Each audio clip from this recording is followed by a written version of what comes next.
Hello everyone, my name is Michael SK and welcome to the 2022 Year in Review for the channel. I have decided to once again use this discussion format that I experimented with the last couple of years to more easily talk about what I recorded for the channel over the course of the year. Now, if last year was more grounded compared to previous years, well then this year has gone through the ground in terms of consistency compared to 2021. This is the year of getting playthroughs done and other playthroughs going again, along with some one-offs here and there. No new playthroughs started in January, and not many playthroughs actually started this year in general, but all of the ones that were started this year have already been finished or are set to finish in 2023. The grind has been real, and the hope is to carry the momentum into the new year. But first, let's rewind back to what I was playing in the beginning of the year, the carryovers from 2021.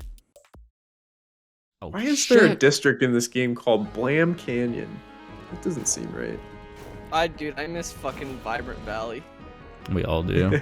Bro, I got warned while I was there because I called a horse ugly. This is real. That's real. Wait, aren't you a horse? Yeah, I can't call my own kind ugly. Yeah. I just got called ugly. I cannot believe this. Absolutely insane. So last year ended with my buddies Jack and Aura accompanying me as we jump back into Toontown Rewritten to check out their first ever expansion update. A few videos were uploaded at the beginning of the year to close out our sessions looking into this update. It's cool to see a childhood game of ours continue to have the massive support that we've seen, and we'll continue to keep an eye on it for more updates that are worth checking out.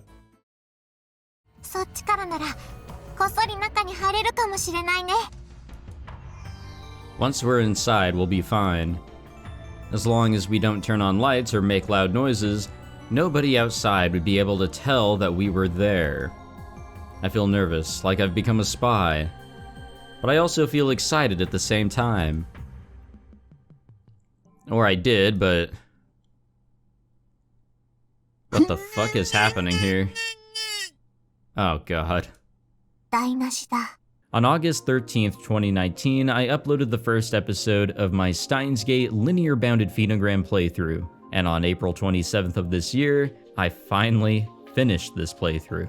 I have no idea why it took me so long to get through this one, but I definitely picked up the pace near the end of last year and carried it on to the beginning of this year. My lame excuse was being burned out on Steins but keep in mind that I had also started the other Steins spin-off, My Darling's Embrace, late 2019 and was able to finish it mid-2021. The routes were fun here and there, but there were also moments that kept me from wanting to continue on and kept me focused on other playthroughs. But at least this long-running playthrough is finally over. もともとガスだったものを液化させてタンカーで運んで再度気化させるっていう二度手間を踏んでるわけだし。It would cost a lot of time and money to construct a pipeline from mainland Asia too. なるほどです。じゃあそういうことでお姉さん、アイリスはこのサクランボのトライフルで。私マンゴーパフェで。何がそういうことだったんでしょう。まさか飲食店で注文してる真っ最中に世間話を始める人がいるとは。Wait, this is where this came up? What the fuck? I'll have the shale gas. ありません。Damn it. Ah! ルナチー。 Why? Jump off a plane and yell LAMUNATION because that's how wacky, wild, and confusing this one has been. I started LAMUNATION International late last year as a goofy and fun playthrough to enjoy, since I've been focused more on serious visual novels as of late. I was able to get through the first of 3 routes that this game has to offer, and the plan is to knock out the other 2 routes in 2023. But knowing how long it took me to get through linear bounded Phenogram, no one should ever trust me on things like this. I will say, however, that while I am missing 90% of the jokes and references in this wacky visual novel, it is quite fun, and the more that I've stayed away from it, the more it calls me back.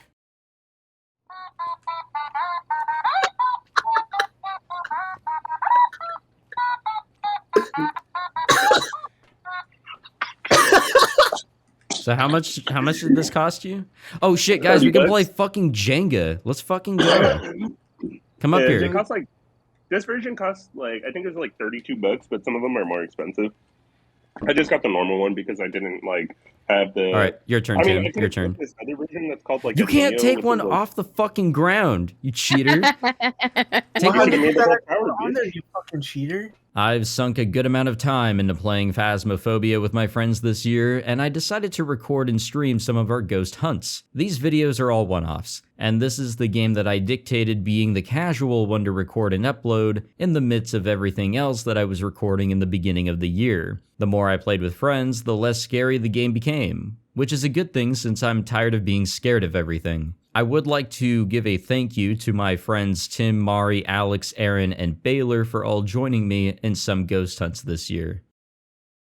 It's an ordinary morning.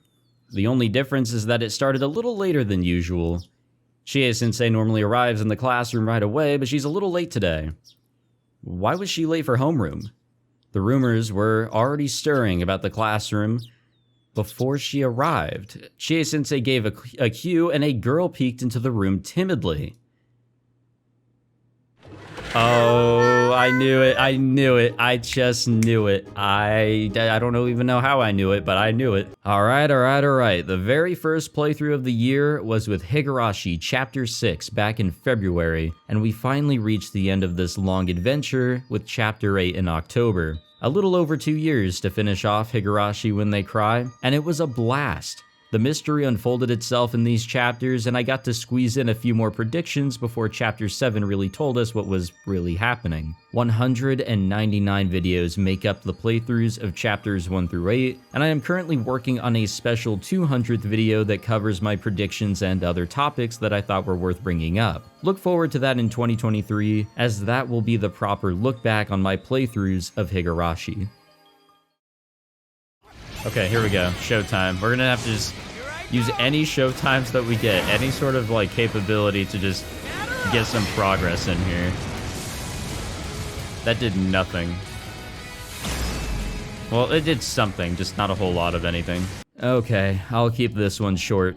I hate to say it, but I couldn't get into Persona 5 Strikers. I originally thought my issue was that I was burned out on Persona 5 when this game came out, but the reality is that I'm just not interested in the direction that Strikers takes things. The combat can be cool at times, but it isn't really my thing. The music is still good, the characters are still great, the audio mixing is ass, and the idea to tell the story while we're in the middle of live combat is the absolute worst. It's not a game that I felt I could commentate on or enjoy personally, so I have dropped it as of this year after giving it one final shot.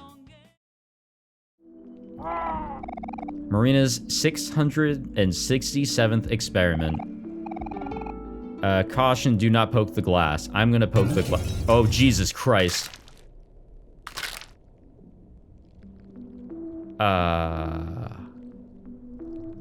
Let's do that again. That's...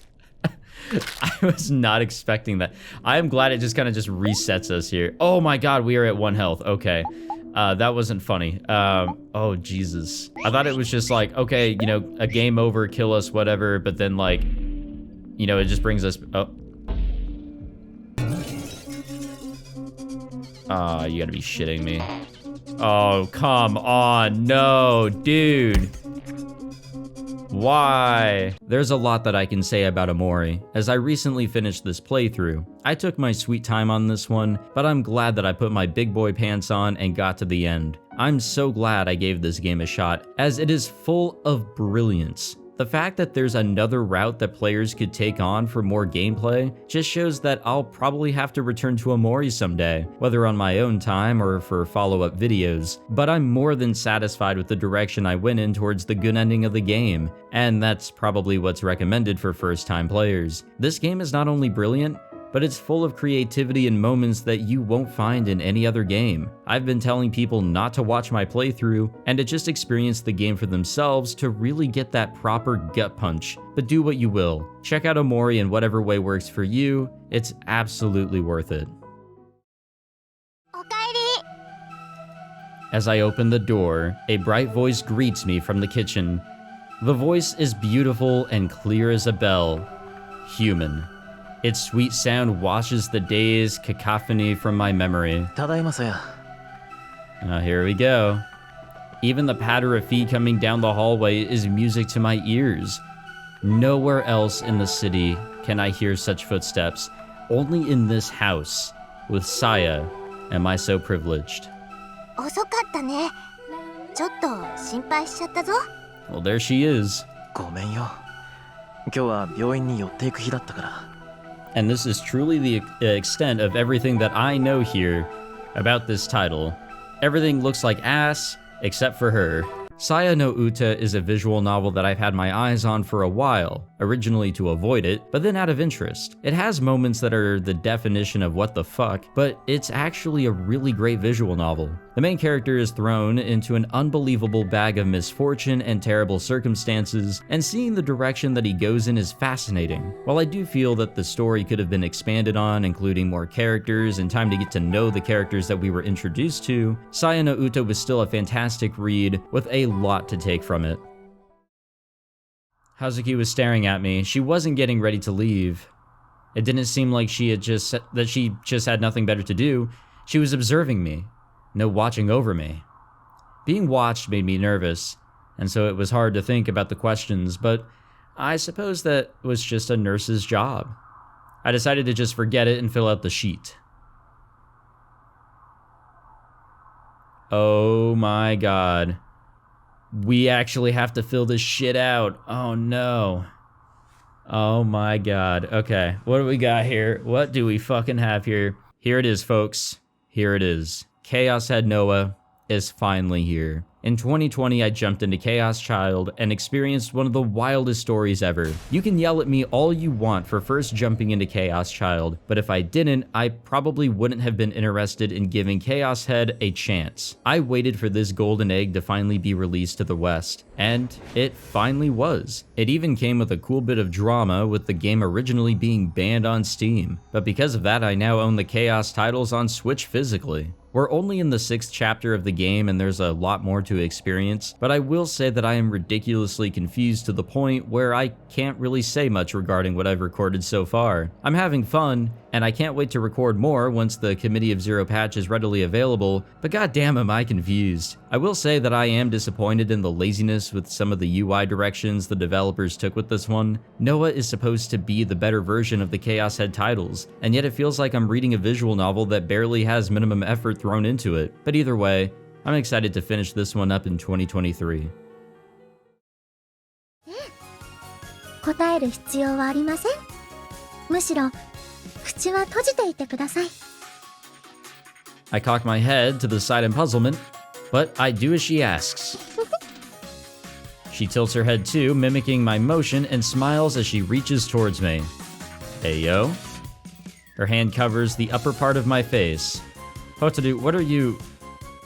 Oh, there it is. There it is. I remember seeing the CG in the promotional ones on the store pages. Chaos Head Noah shouldn't completely have the spotlight to close out the year, as I started Amatsutsumi along with it. I've been meaning to get around to games like Chrono Clock and such for a while, but this one caught my eye based on the recommendations people were giving out about it. It's very different from Chaos Head, but recording Amatsutsumi along with it has made it so that I haven't been feeling burned out in any way with both titles. This one has been giving me the feels, and I am super excited to see where the story takes us as we continue on into the new year. What would you rather do? Take an inch off your height to add an inch to your dick, or take an inch off your dick to add an inch to your height? I need the dick enhancement on this one. So you're gonna Yeah, lose an inch? I feel like I'm pretty tall enough. Yeah. I don't need to be 6 foot. Who the fuck? Would you take multiple inches off? Oh, it's a picking, like It's stacking. it's yeah. a slider. Yeah. Yeah. I would allocate the points. I'm about to be How 3 many feet inches tall would- with a 6 foot dick. Late 2021, I stopped recording Corpse Party and decided not to record it anymore, but something was itching inside of me. A part of me really wanted to continue this one. I sat down with my friends Aaron and Zach, and the three of us agreed to finish this one out. The only problem is that I decided to buy it on Steam to make recording it easier, so we had to rush through the first 2 chapters of the game, but we're almost caught up, and then it's new material going forward. So yeah, surprise, surprise, Corpse Party will be finished.